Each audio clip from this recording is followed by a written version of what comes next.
one That of is putting you on the spot, but not to embarrass yourself. I can handle it. So one of the two parents dies. Right. Correct? Okay. So you have to walk through each of the scenarios. Exactly. Right. That's what I'm saying. So if it's the person who already has a job, has an employer, right? Completely different than if the person is self-employed. So let's say the woman is self-employed. Go women. She lives, and the husband passes away. That means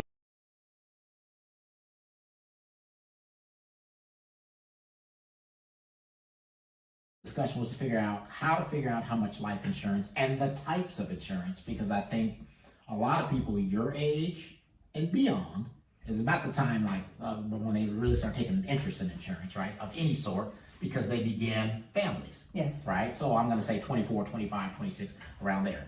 So their question then is how much. Typically what happens when people first buy a policy is go on the market and go 100,000 or 10,000, 50,000 or maybe even $1 million. Yeah. So they have some random number, but the question then becomes like, well, how would that money get spent? To whom would it go?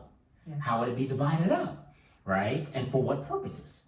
Chances are, well, like guaranteed, none of the things that you would wish to have happen will happen according to the way you would want them to have happen. Now you're dead, remember?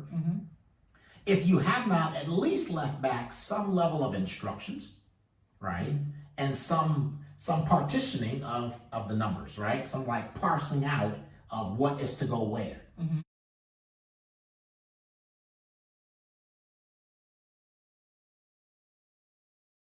So let's say, for example, you've got, here's classic, husband, wife, 2 kids, new home, right? Okay. Right.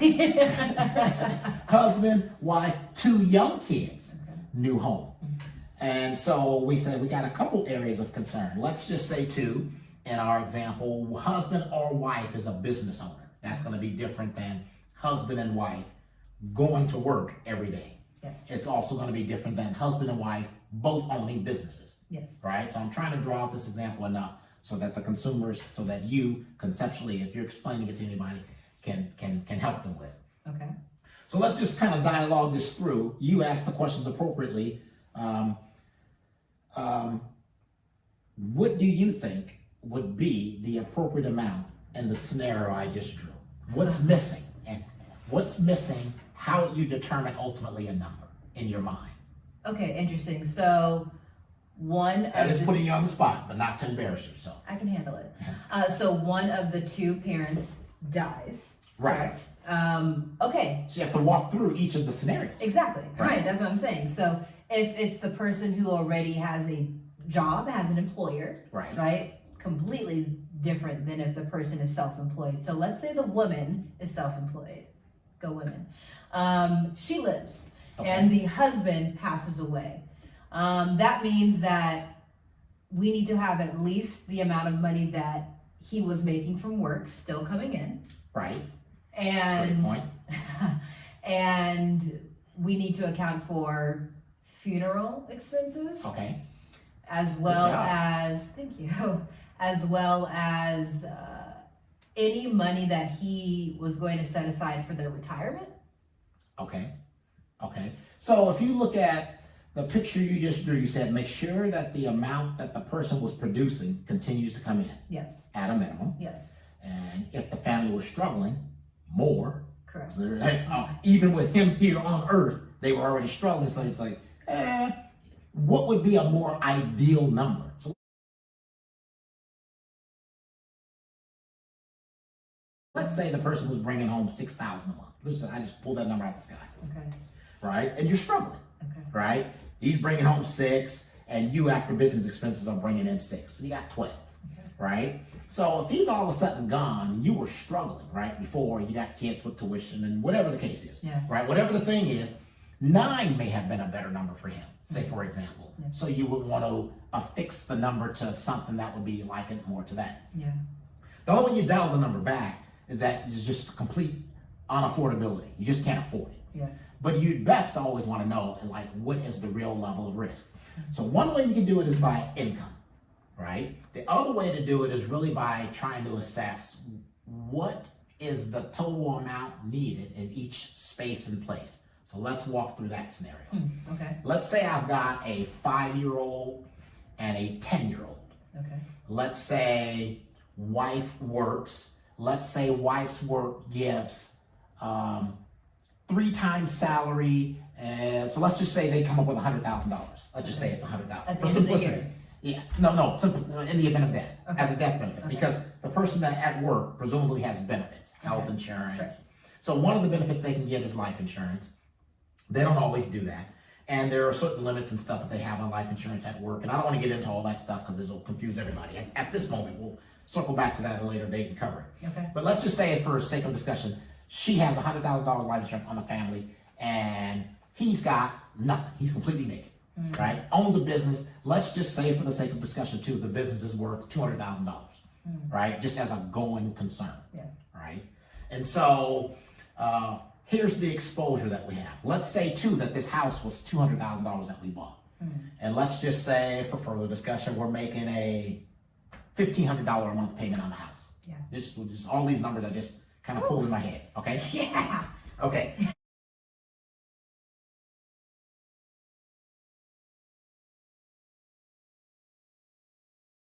So one of the first things I'm going to want in the policy is I'm going to say, I would like to have had, if I were here no longer to represent my voice, the wife's to have been able to completely pay in full the mortgage. Okay. Whether or not the person does is different, but at least the money's there. So we can do either thing. You can cancel the mortgage the day I go, or you can continue to make mortgage payments and you should not suffer. Yeah. That's one element. Okay. Right? So we're at 200 right there. Okay. Right? What do we do about the business? Well, let's come back to that because that's a little more complicated. We got these 2 boys. One's 5. Let's just assume they're on some kind of a trajectory to get to school, college, and so forth. Okay. One is how far away from being 18 if they're 5 years old? 13? Come on, 13 right? years. Okay, so we have 13 years, right? Yeah. Of clothes buying, feeding, getting them to and from school, right? So what about activities? All of the above. Yeah. So here's the thing. If he's all of a sudden gone, and because the person, when they were here, she was able to get them to school, but now that he's not here, she's not able to get them to school because she's got to go out and work harder for whatever the reason. They don't have the insurance or whatever, right? Yeah. Then they need help. The point of that whole piece is it costs money to get the kids fed. It costs money to put them through school. Yes. And actually it costs money to get them to and from school and activities and all the other things. And the point of it is it takes money, resource, time. Yes. Right? So we got 13 years for one child, and we got from 10 to 18, 8 years on the other child. That's to get them to the incipient point of college, right? At 18, you start, not finish. Right. Okay, so we have to do the math on how much money does it take to get a person through. We have 13 and 8, so we have 21 years of child rearing cash. How much is that? There's a number. I'll give you that in just a second here, right? The next thing we have to grapple with is how much to get them through school. Okay. All right. So we're talking like primary school, right? No, we're talking about like college. I should say college, right? Because the primary school is going to be the number that I was talking about. Okay. Right. You got school, you got clothing, you got feed them, right? Yes. So if a godparent were left with this responsibility, they need that amount of money. So I'm talking about buckets of money right now. Yes. I'm not talking about insurance, just buckets of money. Okay. We got one bucket here, $200,000. We'll cancel the mortgage or continue its payments. Okay. What's the number we need to get them reared, right? To get them to age majority, age 18, right? There's a number again, right? So I'm starting with the easier numbers first.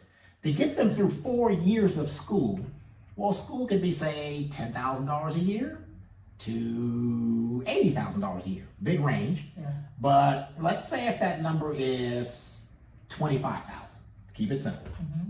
Then you got 2 boys, $25,000 apiece, 4 times.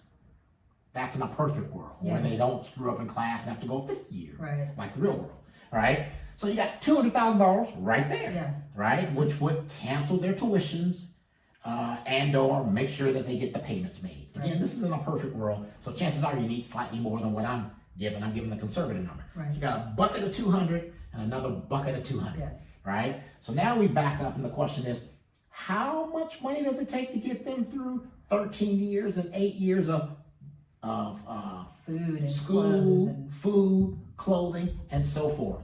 And so that's why all your paycheck is always gone, right? So if you just did the math on that, if we said $1,000 per month per child, well, you might say that's kind of high. Okay, what if we just said $100 per month per child? And that one's too low. Yeah. So somewhere in between is a number that fits. So let's just give them $250 per month and add up all the months. So remember, they're gonna wanna go after school to birthday parties. They're gonna have to get gifts. You gotta transport them across town. If you don't, someone will have to. Even the Uber may have to, right? And so then there's the school cost itself. If they're in a school that has tuition costs like yours had, $1,000 a month, $1,500 a month, right? And some schools are, public school, they don't have to pay that, but they need a little lunch money. Right. Occasionally they have to participate in some class activities. And so you can't escape that whole thing altogether. So you come up with whatever the math and the number is for all those years. Let's just say for the sake of this discussion, to simplify it again, you need another $200,000 for that. So now you got two, and two, $600,000, and we haven't even gotten to the good stuff, right? So a person might think, I need $600,000 of life insurance. You need more than that. We talked about the husband's business concern. And so depending on the kind of business, the way it's set up, whether or not the person needed a professional license. Like let's say, for example, the person were a dentist. You couldn't just go assume that business, nor could you sell it. You don't have a license, right? Or let's say it's more practical like your real world's about to be. Insurance agency, right? Well, your husband can't go in and sell your agency, doesn't got a license.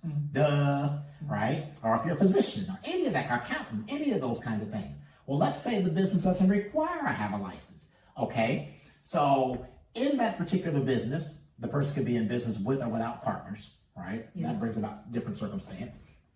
But if they just own the business as it on their own as a sole proprietor, and the business just goes away, what do you get?